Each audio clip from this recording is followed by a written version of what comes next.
Hey everybody, welcome back to the WBF podcast. I'm here with Travis Biggers. Travis, how are you? Pretty well. How are you? I'm doing good. We're back here at Faith Center tonight. Big shout out to Faith Center. They're so accompanying to me coming here, and you might hear some background noise tonight because we got the youth meeting here.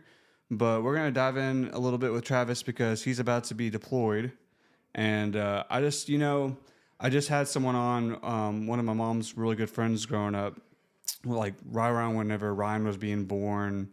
She kind of came into my mom's life and helped babysit while my mom was kind of going through her season of being single to finding my dad. And she ended up marrying a man who served in the Navy. And so I was kind of interested in, because I know I've had you on before, but I've never had like a wife on who, other than your wife, but we never have had like a one-on-one with someone who's the wife of someone who's going to serve. And so then all this stuff starts blowing up, literally. And so I thought I should have him come back on and just express like his mentality, how he's preparing himself. I think it's important that people hear this kind of stuff because I think what happens is we all get so like politically driven that I think we kind of miss the grand scheme of things, miss the like what's the main point? Like where is the Lord in this? And so I guess my first question is like agree or disagree with like the war or what's happening around us. What's your mentality in this season of like I'm going to serve? What's your mentality like? Yeah, it's I have the mentality, and I've been in. This will be 15 years. I guess in a couple days. Yeah, in 4 days it'll be 15 years. So I've always had the mentality of willingness to go. That's why you sign up. In my opinion, that's why people should sign up. It's not always why people sign up, but when you sign up, I think you should have the mentality that you're going to potentially go on a deployment. And so, yeah, my mentality is just a willingness to serve and be used for what I think is a just cause of serving the military. Even though maybe I don't always agree with every strategic move, whether it's good or bad or indifferent. That's not really why you sign up. You really don't get that say anymore once you're part of the military. You just do what is in the nation's interest. So yeah, my mentality is that I'm ready to go. We've kind of known about this. It kind of works in cycles, so we've known about this for some time, but I wasn't on it. I wasn't tasked to go initially, so I kind of logged it in the back of my brain that like that's not going to happen. I'm not going. And then something happened, and long story short, I am now. So I kind of had like a quick adjustment.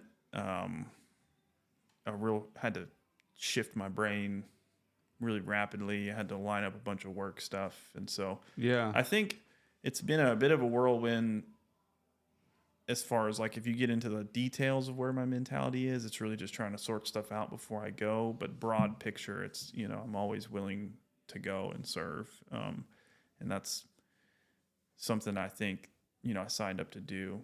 And, Yeah. and specifically, my unit we're a deployable hospital. Okay. So if we don't deploy, like if you don't deploy, it sort of defeats the purpose of being a part of the unit. Otherwise, you just kind of show up and do nothing. And if you don't ever deploy with the unit, then that's really our only function is to deploy as a hospital. So I think it's part of and parcel to our mission is like deploying. Like if you're not wanting to do that, you shouldn't be a part of our unit. And so there are other units that have home station missions, and they do things like they do our physicals and stuff like that. So that's their home station mission. We don't have one. Our only mission is to deploy. So with that mindset, already having it makes it more, I think, rewarding because it's what we kind of sign up to do. It's what we show up every month to do. We're just training for deployments. So Yeah. when they do hit, your brain is already kind of, okay, that's what I'm here for. Right. Like this is my purpose here. Yeah. Yeah. So that is good because that's the way my brain already is and my mindset. But as far as the details of day-to-day life, that's the biggest hurdle. Yeah, just because I had shorter time frame than Yeah. what was initially anticipated. So I have a lot of jobs to shift around and line up for Trey to do, and then I had, you know, invoices to get out and quotes to get out and lawnmowers to fix and you Yeah, know right. security systems to put in the house. You know, it's all this Right. like stuff that you're like, had I known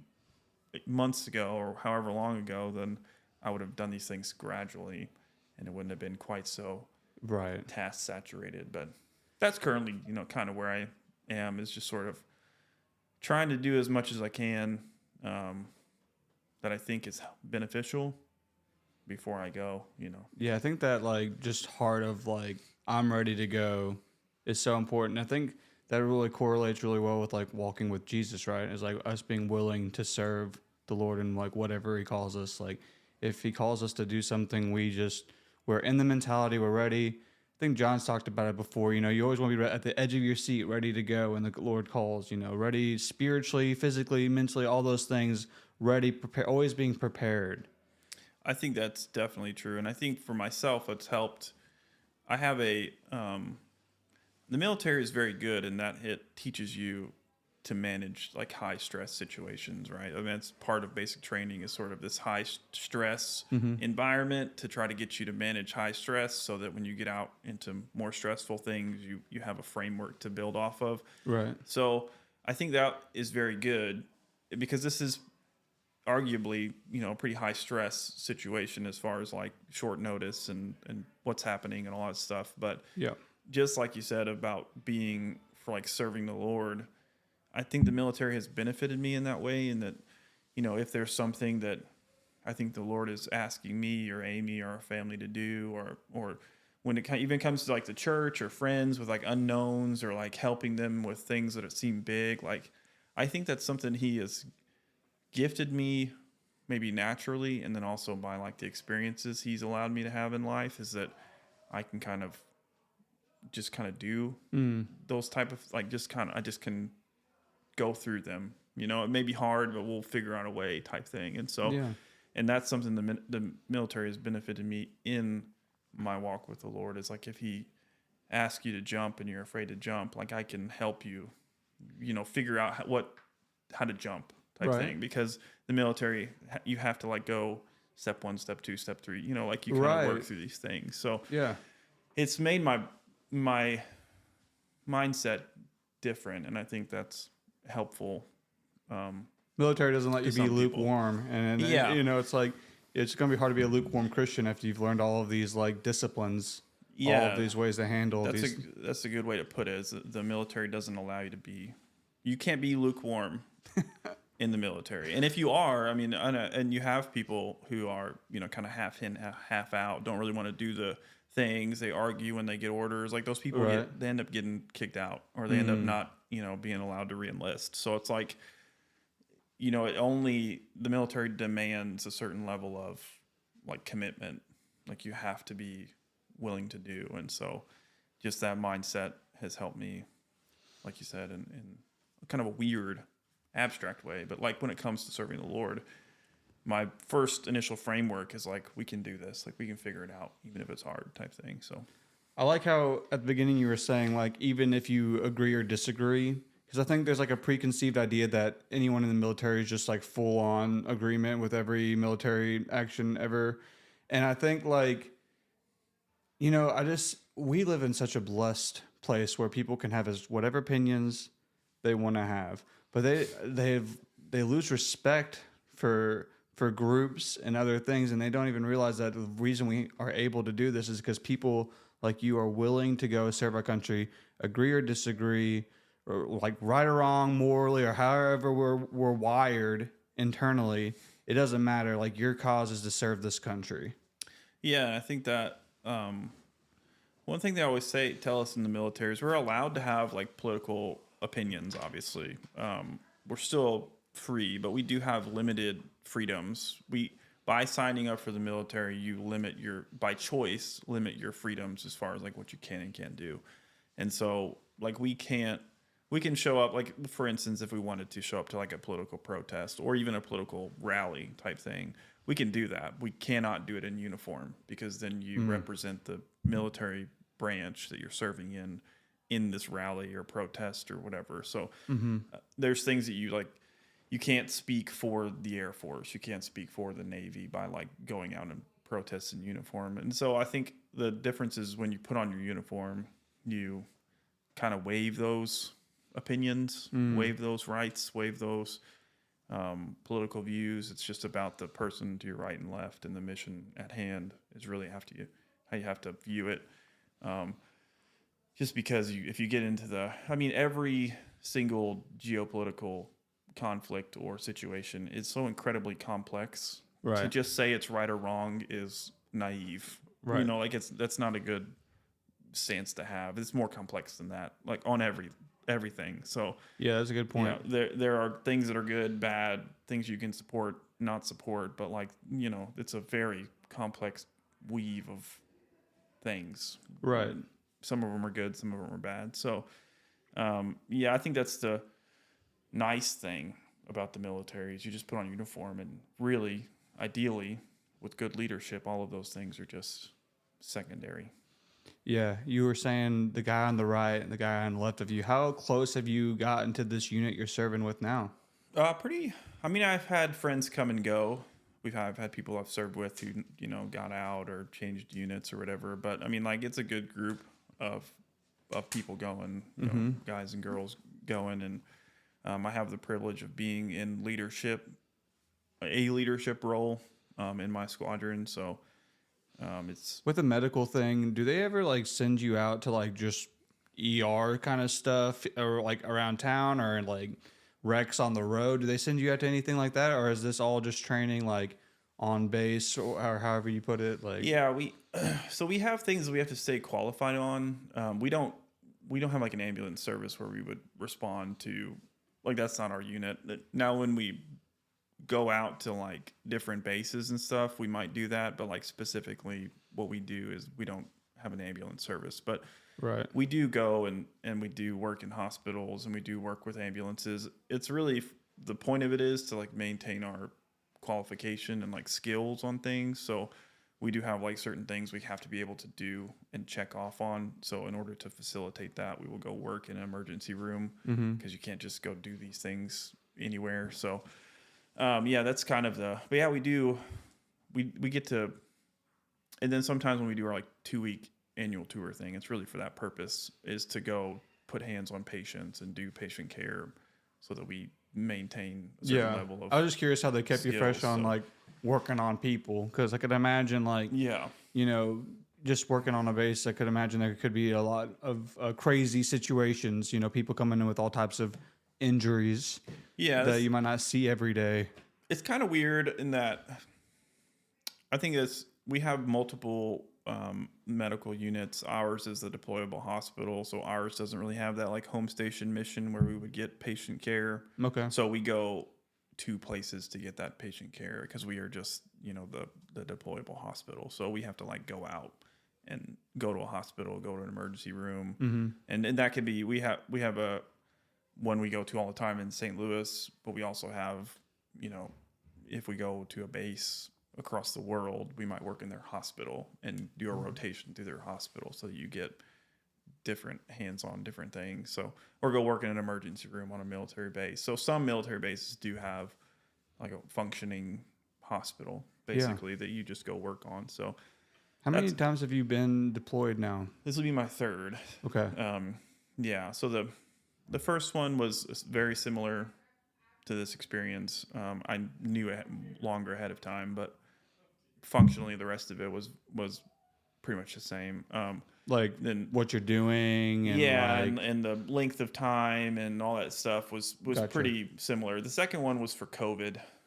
Really I deployed, in air quotes, to New York City to work in Brooklyn Hospital like during COVID. So I know it's not really, technically it counts on paper as a deployment, but you know, I was in New York City, so it's not like it, you know, right. It wasn't some austere environment type thing. So, and that one you were living in, were you living in California if I'm not mistaken? And then you guys, yeah, that was when I was active duty. We spent 4 years in California. Okay. I had a different job then, but wasn't a medic then. But no, the times I've deployed has been as a medic, and gotcha. we lived in Kentucky all 3 times. Okay, so yeah. that first time that you kind of had some of those traumatic experiences, like dealing with all that stuff, was you were still home. I forgot you were home and you were just doing that like virtually, I guess, or Oh, we talking about when if I give my testimony, the things I share in that.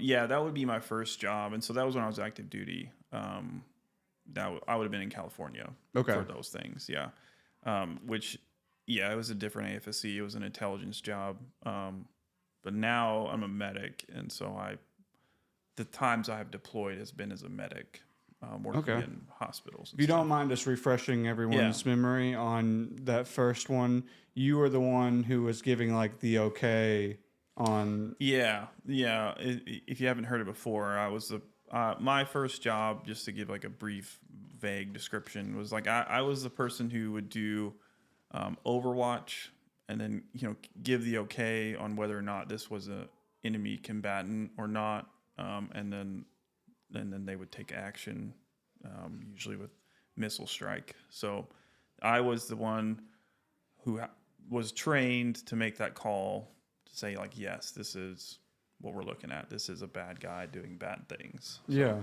and then they would act appropriately.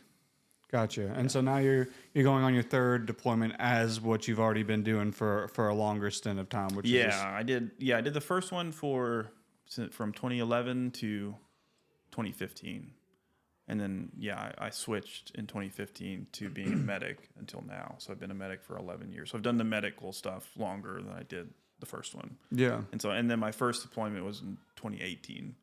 Okay. So, and then I kind of quickly turned around for COVID in 2020. Right. Yeah. I was it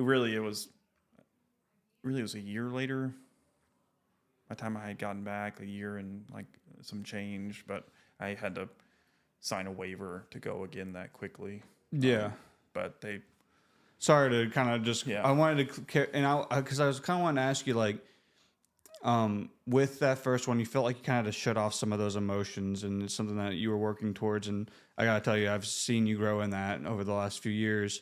When you deploy each time, do you feel like you struggle with that? Is that a battle you face?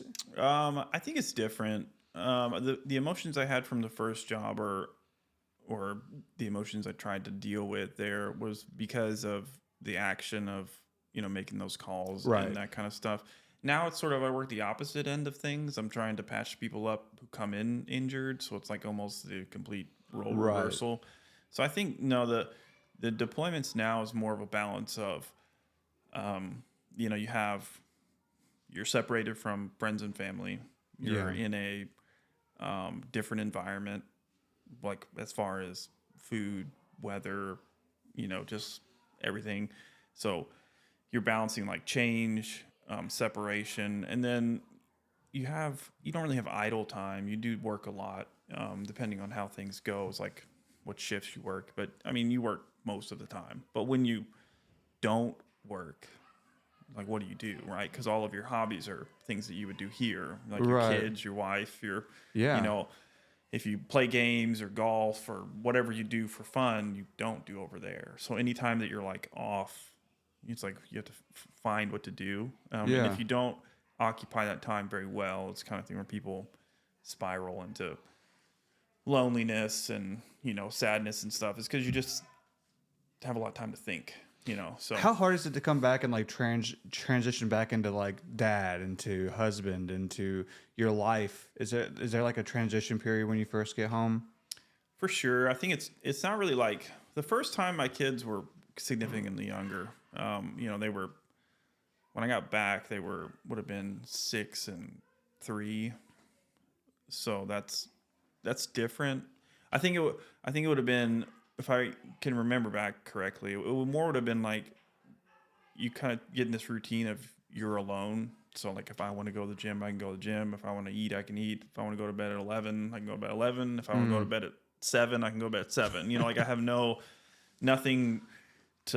decisions to make other than for myself. And so like when you get back and you have a 3-year-old and a 6-year-old, if your 3-year-old is up all night, like you're up all night. And like, Right. so like there's the things that like you forget and you get out of the routine of doing, and then you kind of when you jump back in, you have to be like, oh yeah, like I have to feed kids and I have to, you know, stay up with them or that kind of stuff. So it's that I would say was the first time. This time my kids are, you know, 13 and 10. So Yeah.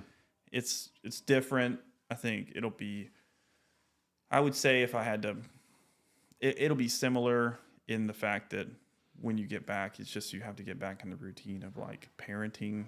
And, you know, I think you take for granted, like when you have the consistency of parenting as far as like discipline or talking to your kids or whatever. Well, like if you have a 6-month gap in there or a 7-month or 8-month or 9-month gap or whatever, Yeah. like you have to reestablish some of those things. Not that they like lose respect for you, but it's just you have to Yeah, it's like rehash Yeah, or, because like- you can't just come in and just like Yeah. throw down the discipline hammer and first it's, thing. yeah, and you really don't want to. I mean, because Right. you've been gone. I think that's arguably The not more that I have hard- like I don't have lack of faith in my kids. I have like more of a I have to remind myself, you know, like you can't just be easy on your kids because you've been gone. Like you have to Right. maintain discipline. You have to set standards. Like you can't just get lax all of a sudden. Like so, it's just that finding the balance of how to be a dad, because you just get into like bachelor life, or you know, like as far as Right. like you don't have to worry about anybody else but yourself, and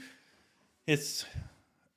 I think that's like a unfortunate but necessary thing over there, is because you have to preoccupy your time. So you really can only, like, you have to plan things out, you know, for you to do. So you get in these habits of, all right, I'm going to go to the gym before work and go to work, and then I'll run after work, and then I'll, you know, do this and do that. And so you get in this like set things to do. Right. And then when you get back, you're like, all right, how do I still want to go to the gym before work, but I can't because I got to take kids, you know, like, so Yeah. it's just weird that Just way. a guy, Yeah. like you just like Yeah. have to like flip this switch on. Yeah, Like, it you know what it really reminds is. me of? It reminds me of like a fighter.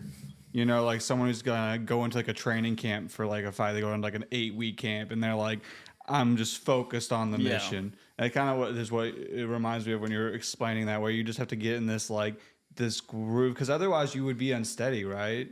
Or you You would be really one of those do. people who would complain, and it wouldn't be any good. Yeah, you just have to like put your head down and push forward. And so when you get done, you have to remind yourself that you're no longer got your head down, and you need to like look up and, you know, and I mean, I have a leadership role and I have people to take care of, so it's like even more important that I like focus on the mission while I'm there, and like and spend 100% of my energy like doing what I need to do there. And so like when you get done, it's like, okay, I can, even if I don't go back to work, you know, like I say, if I get back and like take a few weeks off or a month off or whatever, it's like, well, you got to figure out how to like balance life again, you know? What was it like when you got the news? How did you break it to your family, and how did they take it?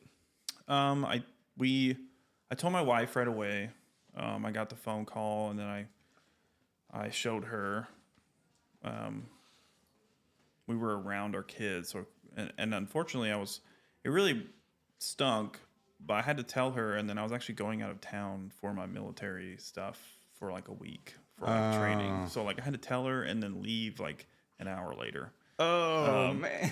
And I was gone for a week, but I couldn't sit on it. Yeah. You know, and me knowing and like starting that process of getting things done without telling her. So it's like, it was like weighing is it better to tell her or better not to tell her? But like ultimately decided like I should just tell her. Always And better then, to just tell her. Yeah, I was like, I don't because it think there's eats any, you up, and Yeah. then when they find out you didn't tell them, and then you're like, I'm sorry. Yeah, it's like not even. It's almost like one of those things that, as a man, sometimes you bear stuff that you don't want your wife to bear. Right. But ultimately, I was like, you know, I don't think there's much benefit.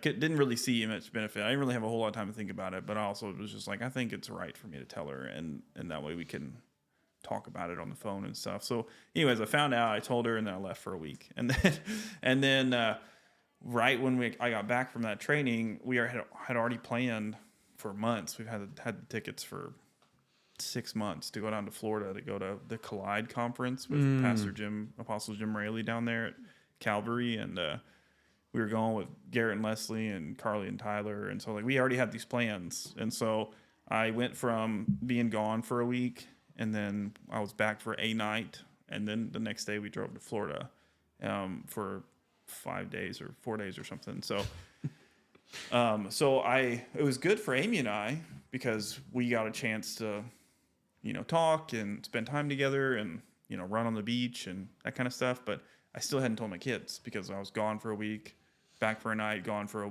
5 days. So they really, and so then when I got back I guess we got back late Saturday, and then we got them from church on Sunday. And so we sat them down after church, the following those couple weeks or whatever. And so, I mean, generally everybody takes it well. I mean, there's tears shed, but, I think Amy and the kids all know that, as far as the kids go, I've never not been in the military. Like I've served longer than they've been alive. So Right. they've not known dad not in the military. So that's something that they, this time around they're older and they have bigger emotions. Like a 6 and 3-year-old have smaller emotions than a 13 and 10-year-old. So they have big emotions and Yeah, the smaller ones have louder emotions, but maybe not as developed. Deep. not as deep. So yeah, they have bigger emotions, and so they handled it well. But the reality for it, like a 3-year-old has no concept of time. Right. So like you could be gone for a week or you could be gone for a year, and the 3-year-old is like, oblivious in a way. So this time is different. They have the grasp of like what it means to be gone for this length of time. So yeah, tears were shed, for each of them, but they all handled it well. So I know you're preparing so many things just as the man of the house. There's so many things, your business, all this stuff. How are you preparing your family? Are you having conversations with them? Are you like just letting them express their emotions? How are you going about that? Yeah, both. I mean, yeah, I've had good conversations with kind of each one of them about like what it looked like and like ways to strategize as far as like things that we can do or like goals we can set that kind of help How can we help each other kind of thing, or like like help each other, or like maybe we want to set a goal for like fitness or something like that, so that it gives you something that, well, I told my daughter is that like it's going to be hard, right? Like you can't deny that it's going to be difficult for both of us. Like that's part of the sacrifice of the military. It's like in sacrifice, there's difficulty, but you can look back at the time, and if we set goals and things to do, like maybe their goal is to read like the New Testament or something, for example, that you could look back at the deployment time and like have a positive memory as opposed to only negative memories. Like let's set some things to do so that we can look back and reflect and have like, it was hard, but and she gets to tell you like, hey, I did this, I reached my goal, here are some of the things I got out of it.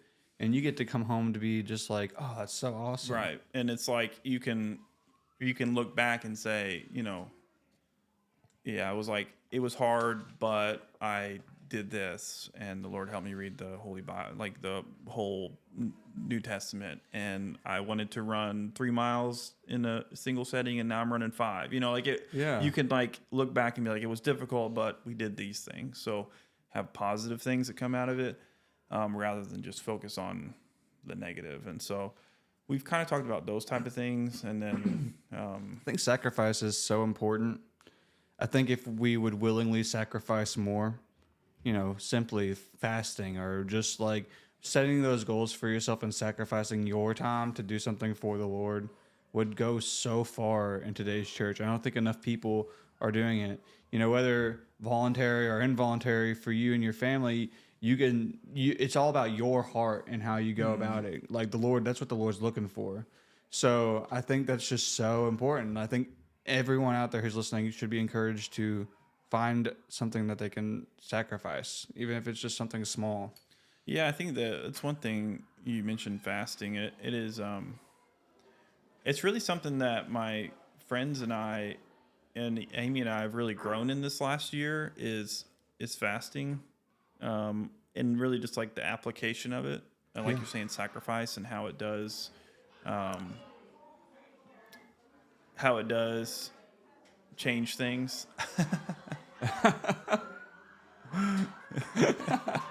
Amy's here. Whoops. That's Go ahead. okay. You can come on and sit down, and if you, Way to make an entrance, right? yeah, if you don't mind just grabbing that arm and just pulling that microphone, that's And perfect. did you unmute her? I'm unmuting you now. That was my Thank civic you, duty Travis. to remind. Yeah. Whew. Yeah. So the fasting though is that's, like you said, sacrifice is something that is important, and that's something that we've grown in. And like you said, like this sacrifice is involuntary, but I think sacrifice is good for people to help them grow and in their walk with the Lord and in their relationship with each other is to like learn how to sacrifice. So. Hello. Hey, Hey, what's up? What's up? I was kind of having him walk us through like how he was preparing the family, Yeah. and he was talking about setting goals, and then we got into the sacrificing and like how important it is to sacrifice stuff. I think like not enough people are doing it just in the right heart, like Yeah. giving the Lord, and with you guys having this season where you're having to sacrifice something big. What's your mindset like going into this? Well, the Lord's really been dealing with me about being more holy and like really highlighting like literally everything in my life, like looking at every single thing and be like, is this holy? Is this not holy? You know, and really the refining, because gold, I mean, the more valuable gold is, the more refining the process is, right? And so the process of sanctification is not just like we get saved and then we're done. Like we're constantly, listening to the Holy Spirit and having him teach us new things and kind of purify ourselves, come into the Lord with clean hands and a pure heart so we can hear from him better and be strengthened by him. And so is that what you mean? Or is yeah, that- that's great. Yeah.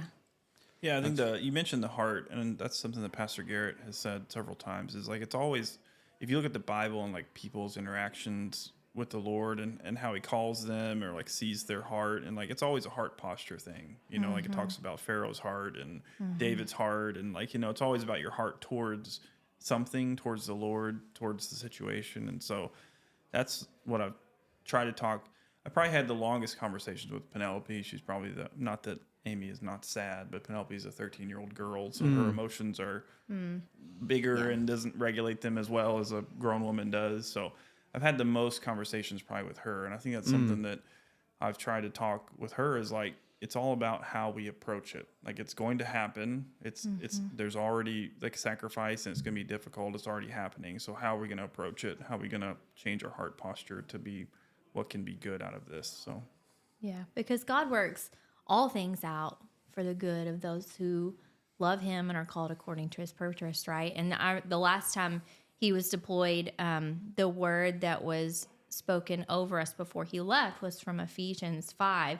And it's that do not be drunk with wine, but be filled with the Holy Spirit, and he will redeem the time.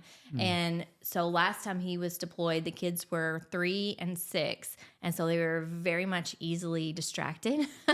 So we did a lot of fun things. We went to the rodeo. We just did things every weekend. We stayed busy. But now that they're older, they've got to sit with it and know that it's okay not to be okay. Just to have those feelings and be able to process those. And the most important thing is, to be open about talking about it, just being okay with being like, hey, I'm not okay today. I'm struggling today. And that's all right. And we walk through that together, and our strength comes from the Lord, But the first time that he was deployed, I kind of took that season and I was like, okay, I'm gonna, before he left, we were in church, but we weren't really plugged in. I think that's safe to say we weren't plugged in. And, we read the Bible, but not really not dedicated to seeking it out and digging out the word and seeing the, the gold and the treasure that God had for us and being led by the Holy Spirit in all things. And so during that time, I kind of was like, okay, I'm going to join a life group because it'll be a good distraction, right? And I just kind of did it because it was something that would keep me busy, And so I joined your mom's life group, Yvonne's, and it totally changed the trajectory of my faith, and it grew my faith so much in that when I first started going, I didn't talk out loud for weeks. I would just come in and sit down and listen and leave. And we wasn't involved serving at church anywhere really, and I would just come in and sit and leave. And, as I went through the life group, I just got a really, just a deep desire for God's word and digging it out for myself. And I can look back at that 6 months looking back and see how God did redeem that time. And he took what was such, was so heavy at the time and what seemed impossible at the time. And I can see all the good things that he brought from that. And so I know that going forward, like he's the same God, and he's not going to just match what he did the first time. Like he's going to do exceedingly abundantly more than I could ask or imagine. And already this time, I've had 2 experiences in the past couple weeks where, just praying and someone came up and gave me a word and just said, the Lord's telling me to tell you that he sees you right where you are. He sees you. And at that point, we hadn't vocalized any plans or anything like that to anyone. Like it was just he and I who knew. And her words, she said no more than that. And she started to pray for me, and she just stopped speaking and just said, I just pray strength. I pray strength. And after that, that's exactly what I needed in that moment. And I know it was the Lord literally saying, like, I see you. No one else knows. I know the burden you're carrying, the weight, but I see you, and I'm going to be there with you, and I'm going to strengthen you. And then a few weeks later, I was praying, and anxiety is not really something that I feel like I struggle with, but the preacher was calling out anxiety and loosening anxiety, breaking it off and praying that. And in that moment, I feel like the Lord told me to stand up, and he says, take off your shoes. So I took off my shoes, and he said, the place where you're standing is holy ground. And I literally, as I stood there, from the bottom of my feet, sensed just strength starting from my feet coming and working its way up my legs. And it was like a whole nother level that I had never experienced before. Yeah. And of course I shared those things with the kids and things. So I know that God has this, and I know that God has Travis and has our family. And I'm, while it is heavy and it is difficult, and it's not going to be easy every day, I know that the Lord is going to bring something truly amazing for his kingdom out of it. Man, that's so awesome. Just the way the Lord works and his just amazing in the right season and the right time. Yeah. You growing in the first deployment and then him strengthening you for this one. Yeah. And just to see, just to even hear of how far you guys have come in 6-8 years, from the first deployment, it's really, really, really inspiring. How can the church family and others come around you guys and help you with the burden? I think, the obvious and I guess the easy answer is prayer. Yeah. I know it's not a light thing to request.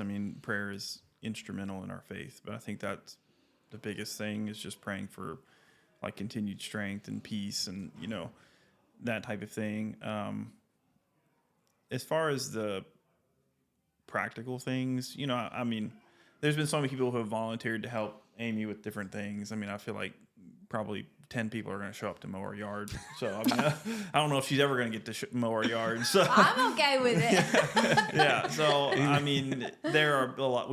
That's the one thing that, I think I forgot to mention before is the first time like she said, we were at church, but we weren't plugged in and we didn't have really any friends to speak of. And so this time we do have friends. We have people who are close to us in our lives. And so our support system is even better than it was before because we have amazing families who support us and help us. Right. And so we have family and friends here in Kentucky. Yeah. So it's that regard is like really, we're extremely blessed. And I know that like I told you initially, like I wasn't supposed to be on this deployment. It's kind of been developing when I wasn't on it, and then I am on it very recently. And so like I know that the Lord has a plan for why I would be put on it so suddenly, and my heart was already prepared. I'm like I talked about that's my mindset. Like that's why I joined the military. That's why I'm at the unit I'm at. So I know that like he prepared me for it,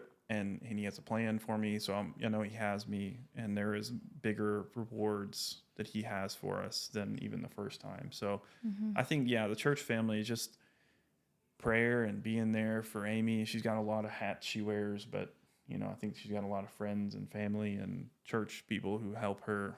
Yeah. That are going to help her Yeah. shuffle those hats and stuff. And that's such a blessing, because I'm not always one to ask for help. Yeah. Sometimes I could just, put my boots on and I'll do it. I can do it. But we're so blessed to have our church family is truly amazing. I mean, they really are. And I know that if I needed something, that there are many, many people that even if I don't talk to them all the time, like even if I don't have a close relationship with them, that if I needed something, like I could call somebody, and it's just amazing.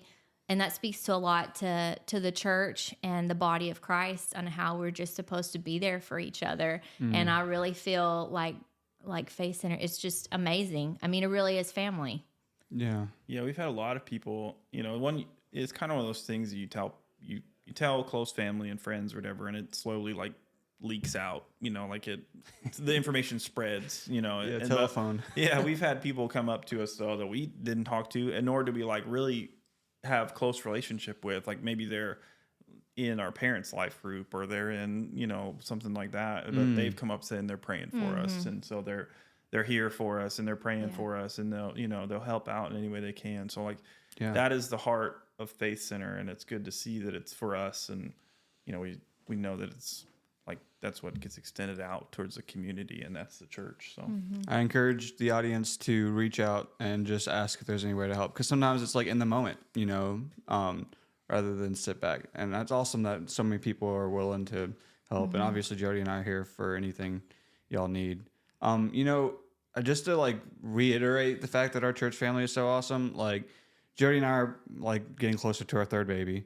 And so she's not the kind of one who wants to ask for help either.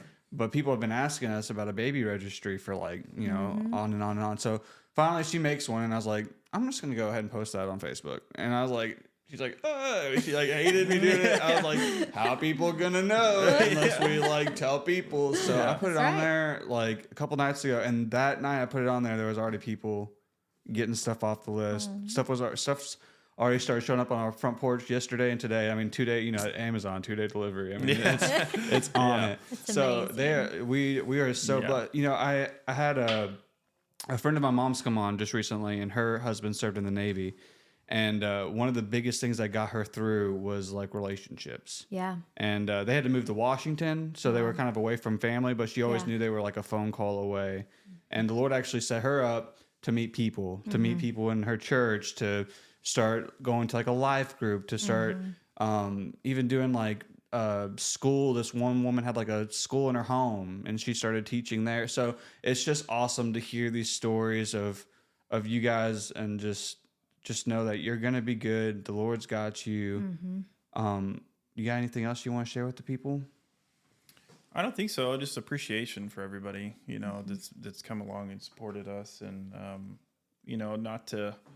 I think I can speak for Amy and I. Like, you don't have to, like, we know what we signed up for when we joined the military. So we love it, like the prayers and the help, and like, but don't feel sorry for us or pity. Like this is, it is hard, but I signed up. Well, we were already married when I joined the military, so like we kind of understood that like this was what it is. So yeah, just you can see like Amy's testimony of like the first time. Like, we know that the Lord has many good things out of this. So we're looking forward, and we have that hope. And so it's good that other people have that hope with us, and you don't have to feel sorry for us, because we know we have rewards. When you have the weight, because I know like we're human, we have fear. When that comes, what do you do, Amy? What's the first thing? What's your first like action whenever that stuff starts to creep in? Prayer. And a lot of times I need to get alone. A lot of times, sometimes I can't stay alone, but sometimes if I'm just feeling super heavy, like I know that that's the time that I need to just get by myself, and I just need to pray, listen to a little worship, and then reconnect, but I've got to have that like reset kind of thing, you Yeah. know? And yeah, that's my go-to. Yeah, I think everyone's natural reaction in a situation like this is like, "Oh, I'm so sorry," or like to. But rather than that, and whenever you feel that fear, we should just pray. Yeah. Be encouraged. I'm Yeah. encouraged by hearing like what you're encouraging your children with, like setting goals, setting things for them Yeah. to achieve. Just the reward that you guys are going to receive for being faithful, for having the right hearts. Like God's going to bless this season. Yeah. It's not going to Yeah. be a season you look back at with regret. Right. It's going to be a season where you're going to say, look at what the Lord did. Yes. Yeah. And it's something when you come home, you get to enjoy seeing what the Lord's done for you, provided for you, took your place for a sec while you weren't able to be dad, while you Yeah. weren't able to be the husband. Yeah. He's all those things for us, right? Yeah. And so you'll get to see the reward of that in your children and your wife. And I think that's encouraging. So yeah, is it hard? Yeah. There's no getting around the elephant in the room. Yeah. But like I can't wait to see you get back. Because Yeah. I know like I can't wait to hear about it. I can't wait to have you guys come back on and share like the Lord did this and the Lord did that. This is how we show people Jesus. Like this Yeah. is the real deal. Real Yeah. testimony. And I think that, what Amy said about prayer and worship and alone time with God is like, that's one of the things that, I value any sort of like mental health people and all those side of things, but really the answer is always God and Jesus. He is the cure for any sort of sadness, depression, anything like that. And so even in these hard times, prayer, worship, and spending time with the Lord is like really the best answer. And so that's something that really, I think the first time I didn't employ well enough over there. And so this time I know that, it's kind of this weird, you have like a first part and you're so overwhelmed, and you have the middle part and you're like super lonely, and then you have the end part and you're looking forward to getting home. So like it's this weird sandwich of emotions. And so, but this time, the answer is the Lord, spending time with the Lord, spending time in his word and in worship. And that is the cure for all emotions. Yeah. He is the answer for all Yeah. trials and tribulations. So And Y'all- oh, go sorry. ahead. No, go ahead. No, you first. I'll speak to Travis real quick, or about Travis, because he probably didn't say this, but he has a tremendous heart to serve and to protect. It doesn't matter where he is. He is always looking out for those who cannot protect themselves or those who need protection. Just even not long ago, we were driving down the road and we were just, talking in the car and stuff.